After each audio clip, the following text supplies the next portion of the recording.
ఏపీకి పెను ప్రమాదం. కొత్తగా అల్పపీడనం ఏర్పాటు. రానున్న 24 గంటల్లో తీవ్రతరంగా కాబోతున్న ఈ అల్పపీడనం తీవ్ర వాయుగుండంగా అయితే మారబోతుంది. బంగాళాఖాతంలో వాయుగుండం. కోస్తాంధ్రకు అతి భారీ వర్ష సూచన. బంగాళాఖాతంలో వాయుగుండం ఏర్పడే అవకాశం ఉన్నట్లు వాతావరణ శాఖ ప్రకటించింది. ఈ నెల 22 నుంచి బంగాళాఖాతం అల్పపీడనం అయితే ఏర్పడబోతుందన్నమాట.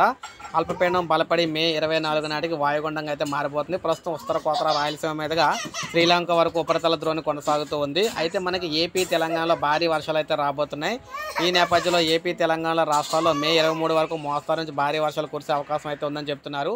కోస్తా ఆంధ్రతో పాటు తెలంగాణ జిల్లాల్లో అక్కడక్కడ భారీ నుంచి అతి భారీ వర్షాలు కురిసే అవకాశం అయితే ఉందన్నమాట.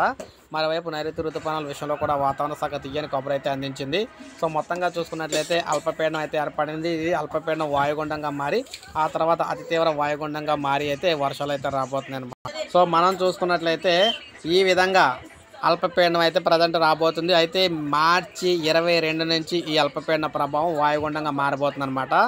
ఏపీ తెలంగాణ క్షమించాలి మే 22 నుంచి ఈ అల్పపీడనం అయితే తీవ్ర వాయుగుండంగా అయితే మారిపోతుంది. అక్కడి నుంచి భారీ వర్షాలు అయితే వస్తాయి.